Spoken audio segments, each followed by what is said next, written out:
Hello everyone, welcome back to my channel. আরও একটি নতুন পর্ব নিয়ে হাজির হলাম আপনাদের মাঝে। আজকে আমি তৈরি করব চিকেনের 3টি রেসিপি। একটি ভিডিওতেই 3টি রেসিপি শেয়ার করতে চলে এসেছি আপনাদের মাঝে। আমি সাধারণত ঘরোয়াভাবে সামান্য কিছু উপকরণের মাধ্যমে আপনাদের সাথে রান্নাগুলো শেয়ার করি। ঘরে থাকা সামান্য কিছু উপকরণ দিয়ে আজকে আমি চিকেনের 3টি রেসিপি করছি। চিকেন কারি, চিকেন ফ্রাই এবং চিকেন চাপ। এই রান্নাগুলো আমি ঘরের সামান্য কিছু উপকরণ দিয়ে রান্না করব আজকে। তো কথা না বাড়িয়ে চলে যাই মূল রান্নায়। তো চিকেন পাকোড়া বানানোর জন্য এখানে আমি চিকেনগুলোকে ছোট ছোট টুকরো করে কেটে নিয়েছি। এরপর হলুদ, আপনারা চাইলে গুঁড়ো হলুদটা ইউজ করতে পারেন। এরপর ধনিয়া গুঁড়ো, মরিচের গুঁড়ো এবং পরিমাণ মতো লবণ দেব। যেহেতু আমি ঘরোয়া মশলাগুলো ইউজ করেছি, সেই ক্ষেত্রে আমার ঘরে রোস্ট মশলা ছিল, তাই আমি সামান্য রোস্ট মশলা দিলাম, এতে একটা শাহি ফ্লেভার আসে। এরপর পেঁয়াজ কুচি দিলাম।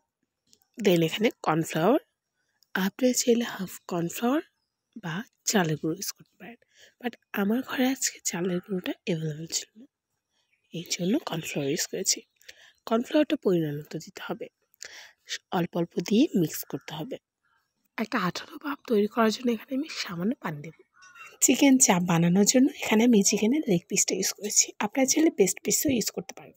আমার কাছে চিকেনের লেগ পিসটাই চাপের জন্য পারফেক্ট মনে হয়েছিল।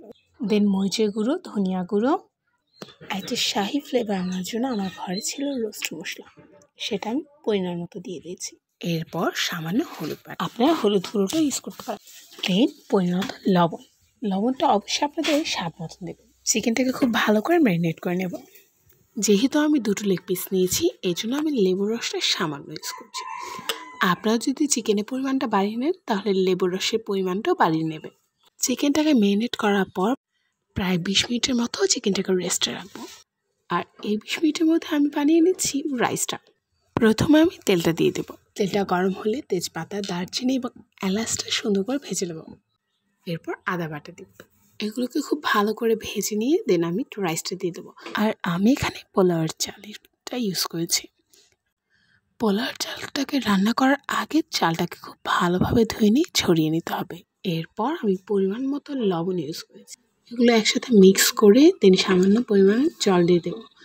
জলটা অবশ্যই আপনারা পোলাওয়ের চাল অনুযায়ী ইউজ করবেন। 1 কাপ চালের সাথে 2 কাপ জল ঢেকে কিছুক্ষণ রান্না করব। আমার রাইসটা অলমোস্ট ডান। 20 মিনিট ম্যারিনেট করে রাখা চিকেনটাকে এখন আমি কর্নফ্লাওয়ারে কোট করি, এই জন্য আমি নিয়ে নিয়েছি কর্নফ্লাওয়ার। এখন আমি চিকেনটাকে খুব ভালো করে কোট করে নেব।